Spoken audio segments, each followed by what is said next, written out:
Të nderuar televizionistë, përshëndetje, unë jam Flutura Kasa dhe do të jemi bashkë në këtë edicion informativ këtu në Drita Televizion. Ju njohim me zhvillimet e ditës. Para se protestat të zhvillohej në sheshin Skënderbej, ajo u bë temë qendrore në Kuvend.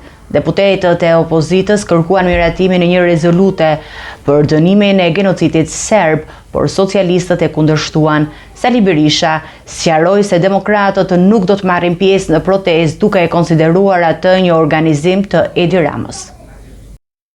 Para se protestat në mbështetje të ish udhëheqësve të ushtrisë çlirimtare të Kosovës të zbarkonte në sheshin Skënderbej, ajo u trajtua si temë qendrore në Kuvend. Nga radhët e opozitës u kërkua për të disatën herë miratimi një rezolute për dënimin e genocidit serb, por socialistët që e kundërshtojnë ripërsëritën të njëjtën argument. Edhe serb po t'ishin, do të votoja, po ta kishin bërë shqiptar. Edhe Maqedonas po t'ishin, do ta votoja, po ta kishin bërë shqiptar. Genocidi është krim i shëmtuar. Dhe ai është jashtë çdo lloj koncepcioni. Ju bëjnë bashkëautor në krim me Edi Ramën. Ju bëjnë bashkëautor në krim monstruoz. Kur unë ju thash vitin e kaluar për Pobregut, lexoni.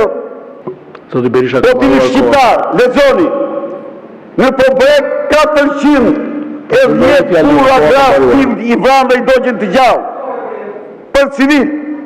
Kuvendi i Shqipërisë ka miratuar nga viti 1991 deri në vitin 2025 9 rezoluta e 11 deklarata sa i përket gjithçka ka ndodhur në Kosovë nga 91 e deri në 2025. E në vend të kartonave jeshil pro rezolutës, socialistët i ftojnë kundërshtarët të bëhen bashkë në protestën e së premtes në sheshin Skënderbej. Në protestë. Hajde, pse nuk vini? Tifozët serb kur donit na shamin, na thirrnin Sali Berisha.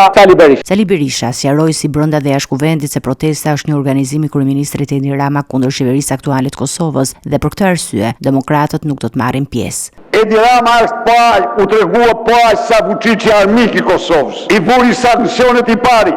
U vuri shërbim të skenarëve të ndarjes Kosovës. E përjashtoi nga gjithanismat. I dërgoi njerëzit u përpoq për përmbysh Albin Kurtin. Edhe mitingu që bëhet, me nuancat theksuara kundër qeverisë Kosovës. Dhe vjen kishin planifikuar 60 minuta Edi Rama fjalin. Absolutisht një lloj si dilte Vučići më fol aty. E në garën se kush e do më shumë Kosovën, u përfshin edhe deputetë të tjerë përveç protagonistëve kryesor. Sot është dita për t'u treguar patriot. Ja ku e kemi sfidën, mos e lini për nesër. Po, dëgjojeni atë kryetarin e grupit tuaj parlamentar. Vendoseni Shqipërinë mbi partinë sot. Ja ku e keni provën që tregoni që doni Kosovën. Miratoni rezolutën kundër krimeve serbe, kundër genocidit serb në Kosovë. Socialistët hollën poshtë edhe kërkesën për debat me kryeministrin Edi Rama dhe atë të një krijimi të një komisionit posaçëm për fondet i partë për bujqësinë. Sapo Edi Ramën është avokat i shkëlqyer i çështjes Kosovës. Me qëndrimet forta diplomatike, aty ku realisht bëhet politika europiane dhe ndërkombëtare për Kosovën, ka kërkuar me forcë njohjen e pavarësisë në Kosovës nga 5 vendet BE-s që ende refuzojnë ta njohin Kosovën. Votimi për ngritjen e 2 komisioneve të posaçme është shtyrë në seancën e ardhshme plenare pas përjashtimit të kreut të grupit parlamentar të Partisë Demokratike Gazmend të Bardhi. Opozita ka propozuar amendamente për parazinë e antarëve në komisione, ndërsa Partia Socialiste synon të përfshijë edhe PSD-n. Mazhoranta pritet të presë diskutimet e amendamenteve për të vijuar procesin. Vendimi për shtyrje do të rishikohet në seancën e ardhshme. Në seancën plenare të sotme, Kuvendi vendosi të shtyjë votimin për ngritjen e Komisionit për Reformën Zgjedhore dhe Komisionin për Reformën Territoriale. Shtyrja u bë pas përjashtimit të kreut të grupit parlamentar të Partisë Demokratike Gazmend të Bardhi, i cili ka propozuar disa amendamente për përbërjen e komisioneve. Në bazë të nenit 64 të rregullores, ju tërheq vëmendjen, pra marr masën e parë ndaj jush. Atëherë në bazë të nenit 64 ju jap masën e dytë, vërejtje. Nëse vazhdoni, natyrisht rregulloria më detyron të vazhdoj.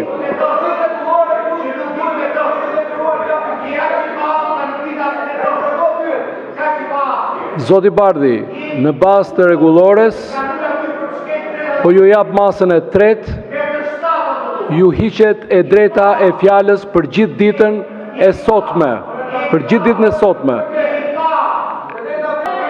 Atëre, Zoti Bardhi, ndje Zoti Balla, po marr masën e katërt për ju.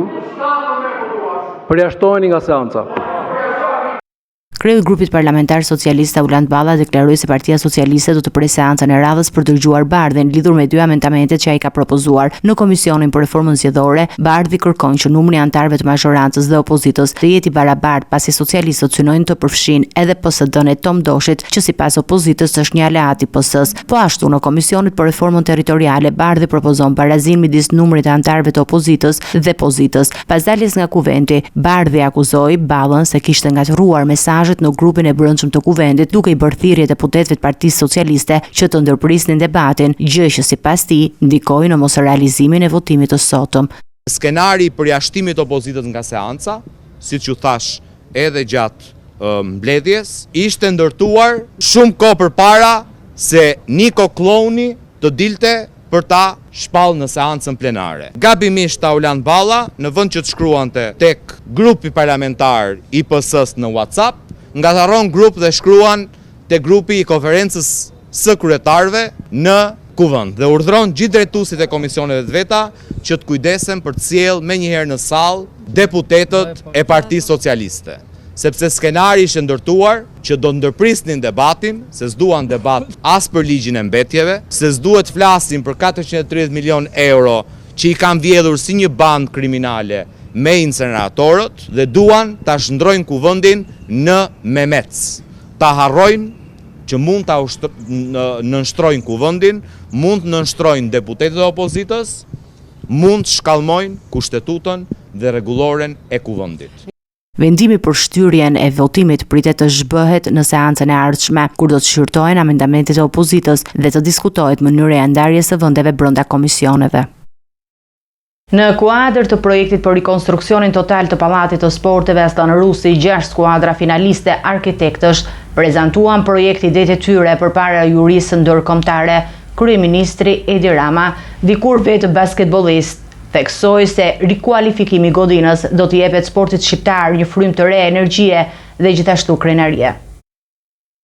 Në funksion të një rikonstruksioni tërësor të Pallatit të Sportit Aslan Rusi në Tiranë, 6 skuadra arkitektësh të përzgjedhur nga një garë ndërkombëtare prezantuan sot projektin det e tyre përpara jurisë profesionale. Projekti synon të transformojë një nga qendrat më historike të sportit shqiptar në një arenë moderne, të aftë për të pritur kompeticione ndërkombëtare. Kryeministri i vendit Edi Rama, dikur basketbollist aktiv që ka luajtur me qindra ndeshje në këtë sallë, tha se ky investim do të rikthejë emocionin e shpirtit garues të sportit shqiptar.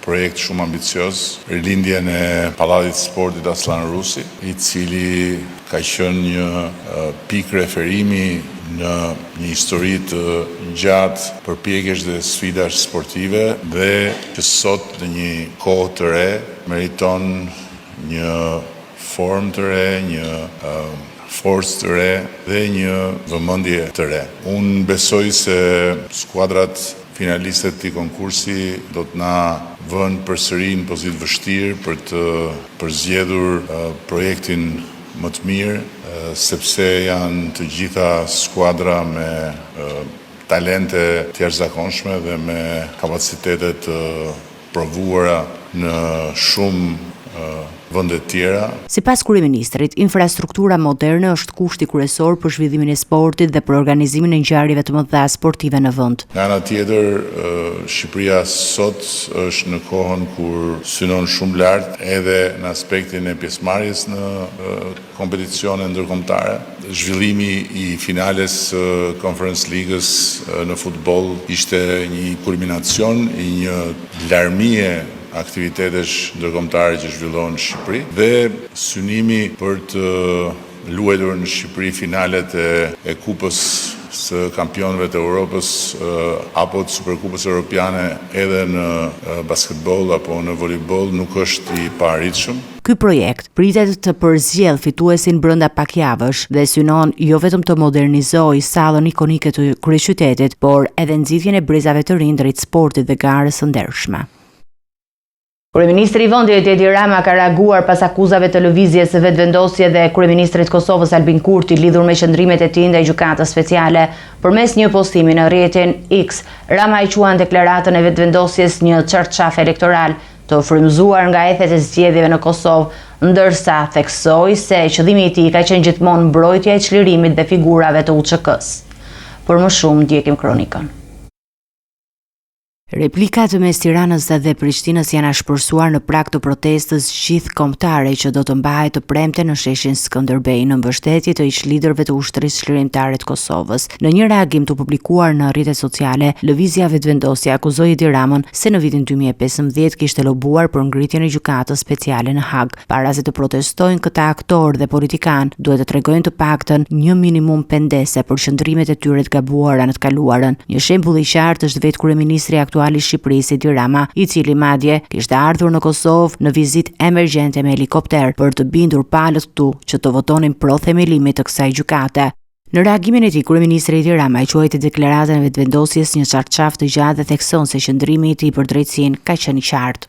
Lëvizja Vetëvendosje më pas ka kushtuar një çarçaf të gjatë, ku shkruan se përpara 10 vitesh unë pas kam qenë pro, kurse ajo pas ka qenë kundër gjykatës speciale. Ndërkohë unë kam denoncuar farzën ndaj Hashim Thaçit e të tjerëve kurdo e kudo, ka qenë në rast si e nevoja, ndërsa lëvizja dihet se sa ka lëvizur në atë drejtim. Por unë s'jam në asnjë lloj gare me lëvizjen dhe më vjen keq që lëvizja i ngatron marrëdhëniet institucionale të Kosovës me Shqipërinë, me çorbën e balotazheve komunale, ndërsa për qëndrimet e para 10 viteve, kur ajo nuk i njihte as himnin e Kosovës e jo më përfaqësinë e Hashim Thaçit, të cilën do ta donte përjetësisht në Hag, i kujtoi lëvizjes se gjykata speciale u ngrit për trafikun e organeve, jo për të marrë peng presidentin e Republikës së Kosovës. Kreu i qeverisë shqiptare shtoi se nuk është as organizator dhe as folës në protest drejtësia për çlirimtarët, por e mbështet me gjithë zemër. Do t'i bashkohesha si pjesëmarrës i thjesht nëse nuk do t'isha i vetëdijshëm se çdo politizim me dashje ose jo do dëmtonte qëllimin dhe popularitetin e saj. Protesta e veteranëve të UÇK-s do të zhvillohet nesër në orën 17 në sheshin Skënderbej në Tiranë dhe pritet që të mbledh pjesëmarrës nga Shqipëria, Kosova dhe diaspora në thirrje për drejtësi ndaj shkrerëve të luftës që po gjykohen në Hag. Partia Demokratike ka dorëzuar zyrtarisht kërkesën për regjistrim si subjekt politik në zgjedhjet e pjesëme lokale të 9 nëntorit. Sekretari i përgjithshëm Flamur Noka siguron respektimin e kodit të zgjedhor dhe angazhimin për transparencë në përdorimin e fondeve. Ish kryeministri Sali Berisha premtojnë që strukturat dhe zyrtarët e PD-s të mos përfshihen në blerjen e votës. Opozita do të mbështesë 5 kandidat në bashkitë e mbetura pa kryetar, përveç Tiranës ku kandidimi mbetet pezull.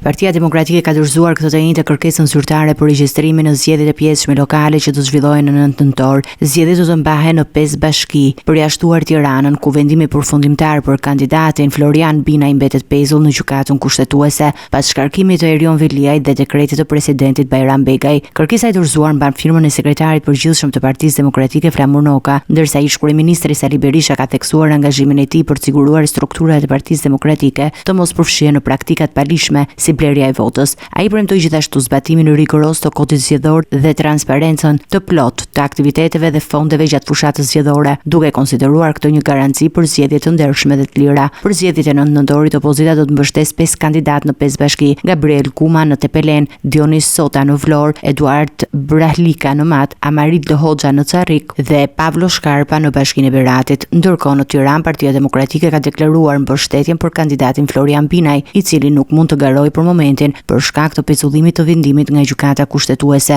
Ky hap i Partisë Demokratike vjen ndërsa opozita synon të forcojë prezencën e saj në bashkitë ku pozitat janë vakante dhe të ofrojë një alternativë të fortë ndaj qeverisjes aktuale lokale. Në të njëjtën kohë, Partia Demokratike ka theksuar se do të ndjekë çdo hap të procesit zgjedhor për të garantuar që fushata dhe votimi të zhvillohen sipas ligjit duke ruajtur integritetin e zgjedhjeve.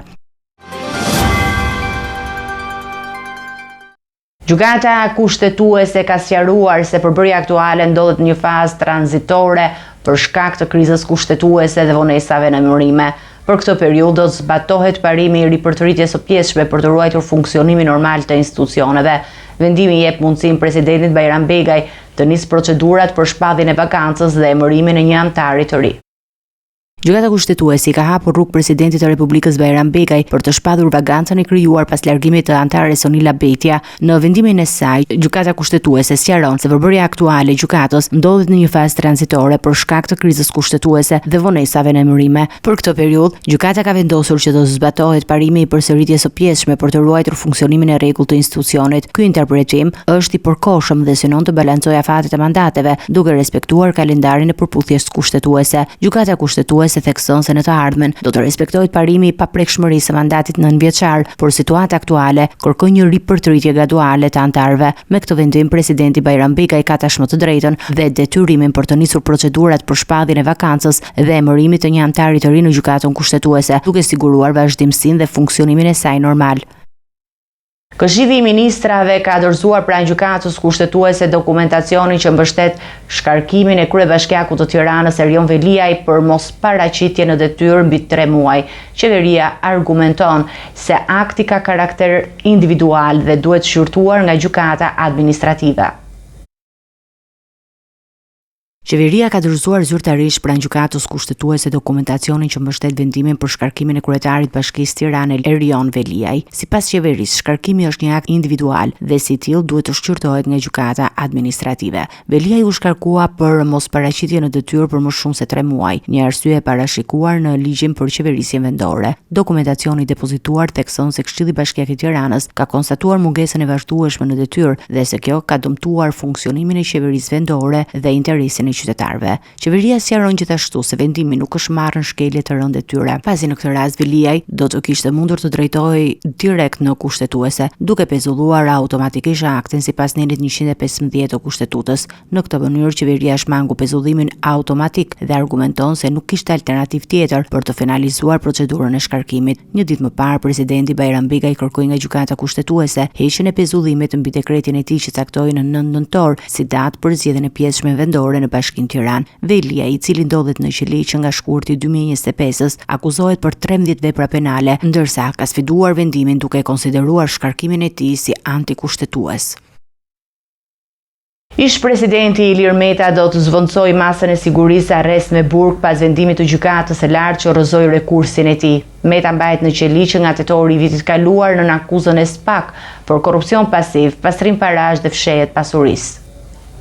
Gjykata e lartë ka refuzuar rekursin e ish-presidentit Ilir Metaj, i cili kërkonte në shkallën e 3 të gjyqësorit ndryshimin e masës së sigurisë arrest me burg, të vendosur nga gjykata e posaçme kundër korrupsionit dhe krimit të organizuar. Vendimi i trupit gjykues, ku relatore ishte Albana Boksi dhe antar Sokol Binaj dhe Medi Bici, konfirmoi masën e sigurisë, duke e lënë ish-presidentin në mbikëqyrjen e burgut. Meta mbahet në qeliq nga tetori 2024, pasi prokuria e posaçme e akuzon për korrupsion pasiv, pastrim parash dhe fshehje të pasurisë. Hetimet e SPAK-ut përfshin 3 linja kryesore: aferën Çes Dias, lobimin e LSI-s në Shtetet e Bashkuara dhe hetimin pasuror të ish-presidentit. Edhe ish-deputetja dhe kryetaria e LSI-s Monika Kryemadhi përballet me akuza të ngjashme duke përfshirë korrupsion pasiv, pastrim parash dhe mosdeklarim të pasurisë. Në këtë çështje të pandehur për pastrim parash janë edhe Fatime Kryemadhi dhe Maçoku, ndërsa Piro Xhixho akuzohet për korrupsion pasiv të funksionarëve të lartë të kryer në bashkëpunim. Vendimi i gjykatës së lartë vjen pas përfundimit të hetimeve nga SPAK me 28 korrik dhe dorëzimin e dosjes për gjykim në fund të gushtit. Ky vendim konfirmon se procesi penal kundër ish-presidentit dhe bashkëpunëtorëve të tij do të vijojë pa ndryshime sa i takon masës së sigurisë, duke nënvizuar seriozitetin e hetimeve të drejtësisë për raste të korrupsionit të nivelit të lartë.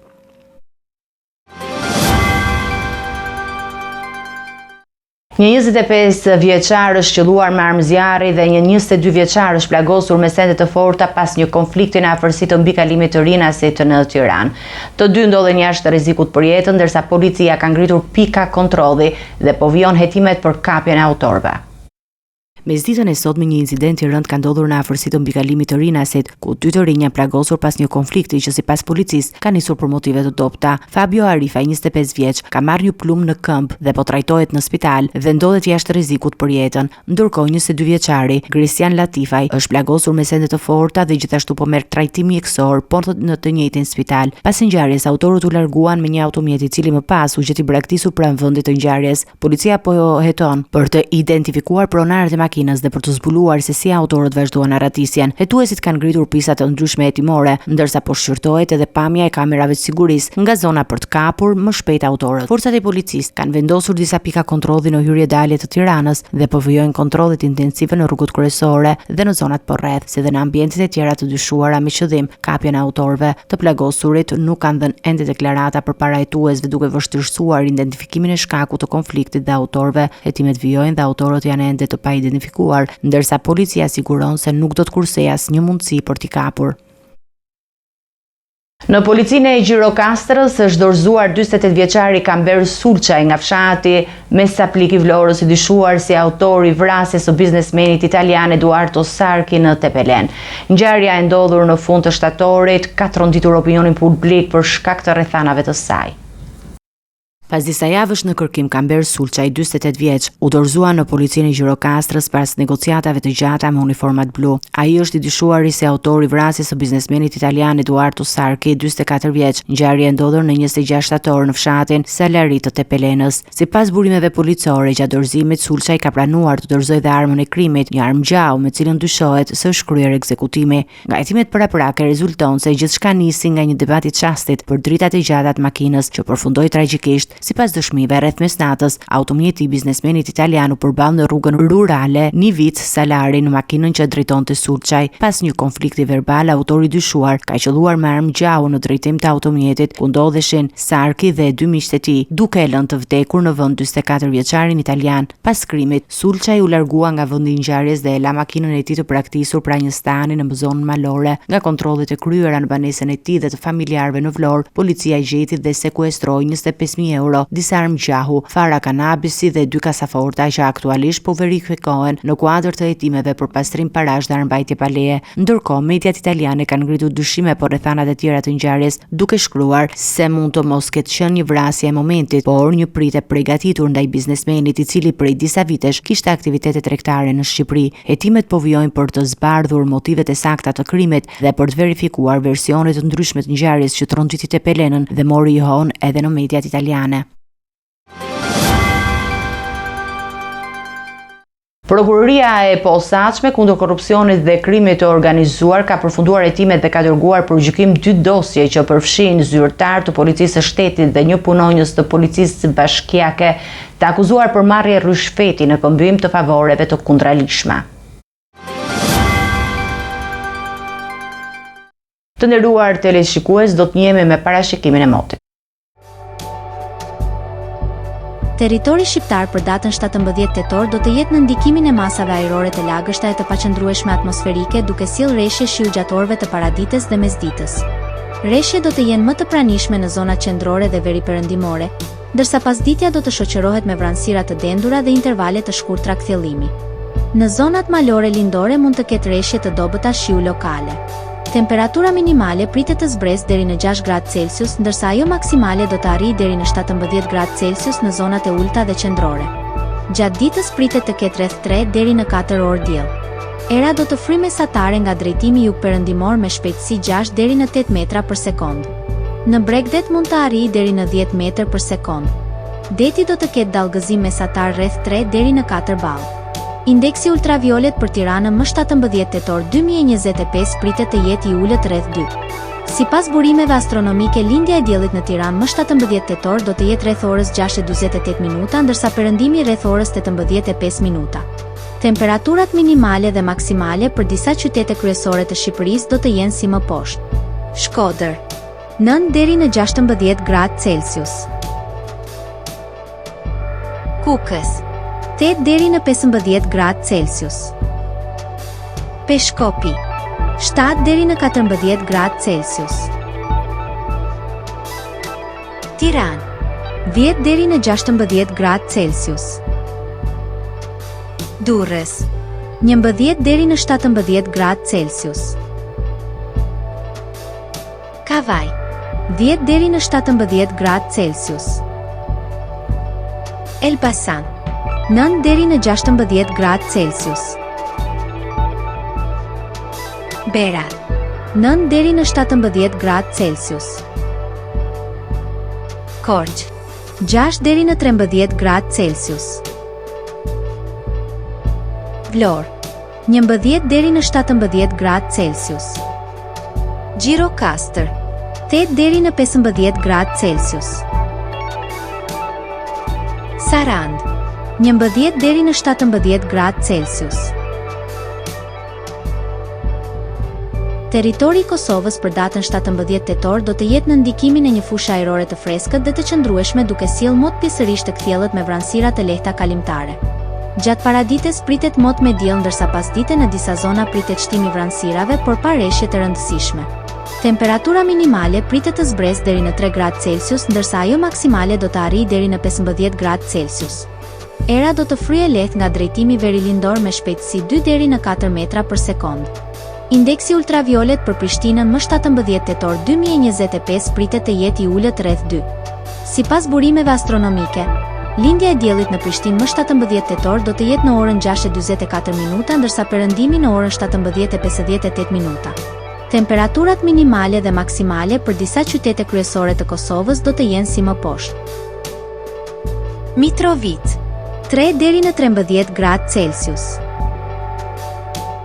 Podujev, 3 deri në 13 gradë Celsius. Skënderaj, 3 deri në 13 gradë Celsius. Pej, 4 deri në 14 gradë Celsius. Prishtinë, 3 deri në 14 gradë Celsius.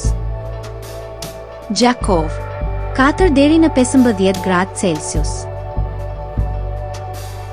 Malishev, 3 deri në 13 gradë Celsius. Gjilan, 3 deri në 13 gradë Celsius. Ferizaj, 3 deri në 13 gradë Celsius.